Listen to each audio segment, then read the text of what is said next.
so this is the Acer Predator 21X. It was first featured at IFA last year, and it's one of Acer's biggest, newest gaming laptops. So this is Adlai, Rosh. Can you please tell us your first impressions about it? Well, first impressions, the most striking thing about this is how big it is. Like, you hear everyone talking about it, everyone who's ever talked about it is going to point out how big, how heavy it is, and for a good reason. It's pretty powerful under the hood. It's got enough horsepower in it to run a bunch of modern games at really high frames per second. If you're into gaming, you should know that the Nvidia GTX 1080 is one of the best graphic cards you can ever have yet.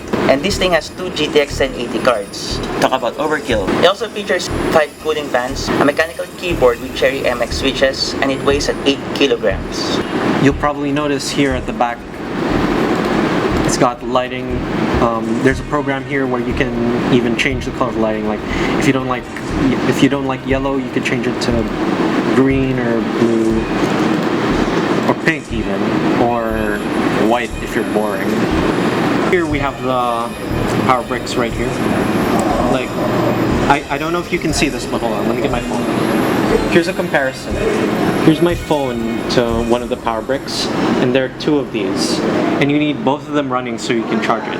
This pretty much shows how power hungry it is, which, again, it's not a bad thing. I mean, more power means that you can run games faster, you can run them better.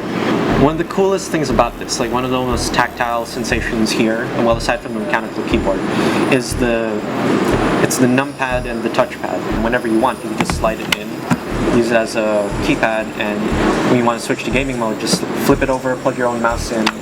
Now you have a 10-key keypad, you know, just in case you have all those hotkeys. The keyboard itself is backlit, which is pretty cool because aside from providing a nice piece of eye candy, it also makes the keys more visible. And aside from that, you can change the colors of the keys if you want. This is also, interestingly enough, the first laptop with a curved display. And at first I was pretty skeptical at the effectiveness of a curved display, but when I actually got my hands on it, when I was sitting in front of it, I don't know, it just felt kind of different from a normal display. Like, obviously it's wider, but at the same time, it doesn't feel as ridiculously large as, say, a 55-inch flat screen. After everything mentioned, do you think this is overkill? It's kind of like asking if someone who's got a really powerful desktop now is overkilling it, because really, as long as the game has a good frame rate, you can play it.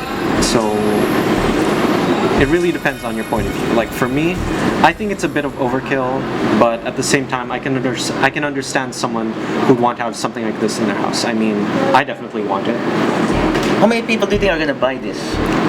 Well, considering its really high price point, how much was it? 9,000?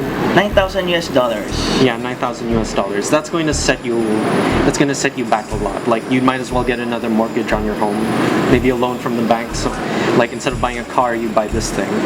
Not a lot of people would buy it unless they were really serious about what they wanted. Because if someone was going to get this, they might as well just build their own desktop. Because of its price point, I feel like this would be better for people who don't already own a gaming rig. Because if you already own a gaming rig, then I guess you don't need this. But if you don't, and you have enough money to spare, and you don't want to go through all the trouble of building your own PC, this would be a great place if you want to jump right into the high end of the spectrum.